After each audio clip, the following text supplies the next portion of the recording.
they have updated it. The TP35Pro is now available. Disclaimer: this unit is sent by EPZ for review. However, as per usual, this review is 100% my own thoughts and experience with the product. Thank you EPZ for sending the unit for review. And before jumping into the review, I am shooting this video with my Nikon D3100. Let me know if you prefer this video over the other videos I've done before.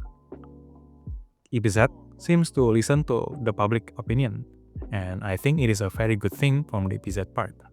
In my previous review, I did mention that the TP35 will probably need an app to use all the features, and months later, the TP35 Pro is here.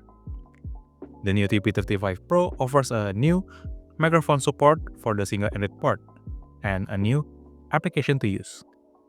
The app itself is not proprietary to EPZ, as it is also used in a few other products across brands. The app itself can be quite difficult to find as it is not directly linked in the sales packaging. But in case you need one, I will link the official page to the app in the video description. I would recommend you signing up from the app and not the website version, as in my experience, I find it a better success this way. Once you are in the app, you can find the settings in the device tab. Then, select link interset. If you haven't signed up, you need to sign up to use the whole feature.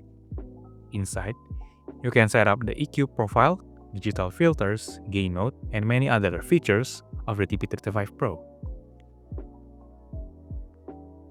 The TP35 Pro maintains the size and weight of the TP35, possibly being lighter. It still features the same transparent acrylic window, though the internal PCB visible through it is noticeably different. Unlike the regular TP35, which comes in silver and black, the new TP35 Pro also comes in a new color called the gradient color. A drawback, however, is the slightly loose button on the TP35 Pro, which causes a rattling sound when the TP35 Pro is shaken.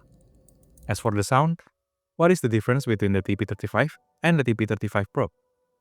While the spec sheet technically is mostly the same, the TP35 Pro seems to sound a little more refined compared to the TP35. What are the refinements? I think the TP35 Pro sounds a little bit smoother on the top end, without sacrificing too much of the soundstage. The TP35 Pro seems to also have a slightly less accentuation in the bass department. It is perhaps something I did not notice in my first review of the TP35. Perhaps, if I nitpick, the TP35 Pro sounds a little bit thinner compared to the TP35, but I think it is unjustified because what you are getting in terms of value is pretty good with the TP35 Pro. On the power side of things, the TP35 Pro seems to also be decently powerful on both the 3.5 and 4.4 port. I can't really talk much on this as I don't have a high impedance, low sensitivity IM in hand, but I will update my findings in the comment section. But I did try it with the hardest IM to drive on hand, which is the QOA Adonis Neo. Why did I choose this IM? Because a few months ago, I found my DX160 wasn't enough to drive this and I found it clipping from time to time. The TP35 Pro performs well with the Adonis Neo and I did not find any clipping issue during my test. This is the part where I test the TP35 Pro microphone input. The setup is simple. I'm using the EPZ Q1 Pro's cable that has an inline microphone. What do you think of the microphone input? Let me know in the comment section down below. The Celest CD20 may sound slightly lusher compared to the TP35 Pro. It is also still slightly smoother on the top end. This results in a slightly wetter presentation compared to the TP35 Pro. In terms of power, perhaps the CD20 still wins on paper. But again, I don't really have any means to test the power on either dongles. Overall, the TP35 Pro is a good bang for buck neutral leaning dongle deck amp from EPZ.